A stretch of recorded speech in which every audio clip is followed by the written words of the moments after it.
Χωρίζω το μέτερον τη ράτσαν. Τρώω τα ψία στην εγώ να τρώω. Γουρμπάνι στην εγώ ναείνουμε. Μου τη μάνα. Αίκον θάμαν παΐνετε. Ήνετε πως κι ήνετε.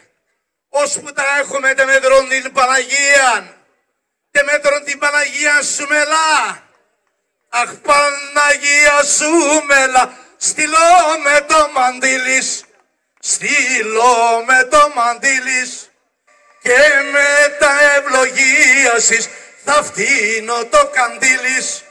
Θα φτύνω το καντήλις. Αχ Παναγία σου μελά. Τε μέτερον παρθένα. Και με τα ευλογίασης να ζούμε αγαπημένα.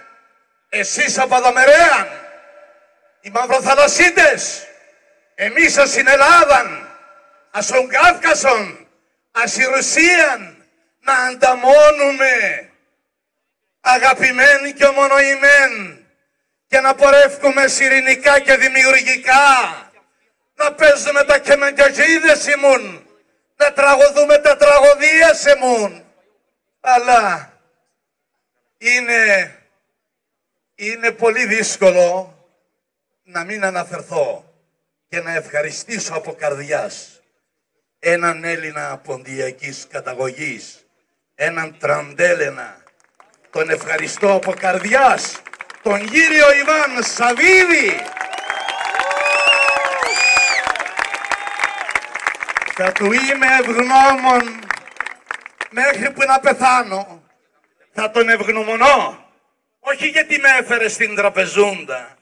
Έχω ξανάρθει και θα ξαναέρθω.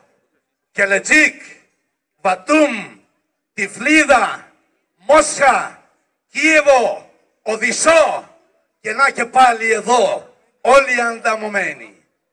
Αυτός ο Έλληνας λοιπόν που διαπρέπει στο κοινωνικό έργο και είναι επιβραβευμένος από την πολιτεία της Ρωσίας, χωρίς τυμπανοκρουσίες, χωρίς φανφάρες, στρανά λόγια, οργανώνει εκδηλώσεις πολιτισμού, γιατί ξέρει πάρα πολύ καλά ότι ο πολιτισμός ανταμώνει τους λαούς του πλανήτη Γη.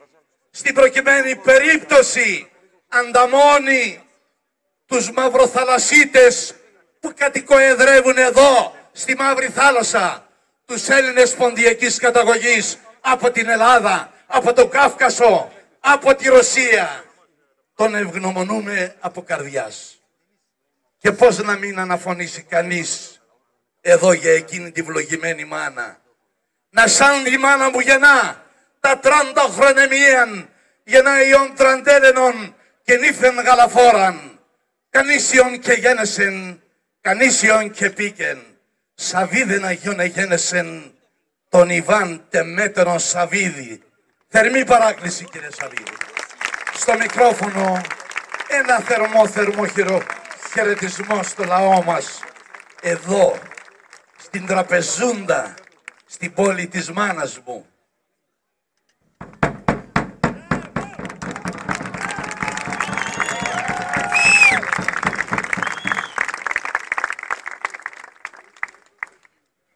Добрый вечер.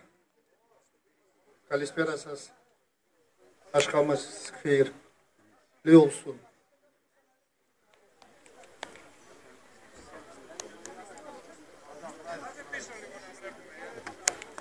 Дорогие друзья, я рад приветствовать вас на первом фестивале «Звуки лиры объединяют народы». Сегодня здесь собрались греки и турки, христиане и мусульмане. Все мы люди разных взглядов и убеждений. Очевидно, что нас всех объединяет нечто большее, чем любовь к музыке. Αγαπητοί φίλοι, είμαι στην ευχάριστη θέση να σας καλωσορίσω στο πρώτο φεστιβάλ «Ήχοι της Λύρας ενώνουν τους λαούς». Σήμερα εδώ συγκεντρώθηκαν Έλληνες και Τούρκοι, χριστιανοί και μουσουλμάνοι. Όλοι είμαστε άνθρωποι διαφορετικών απόψεων και πεποιθήσεων. Αλλά είναι προφανές ότι όλους μας ενώνει κάτι παραπάνω από την απλή αγάπη για μουσική.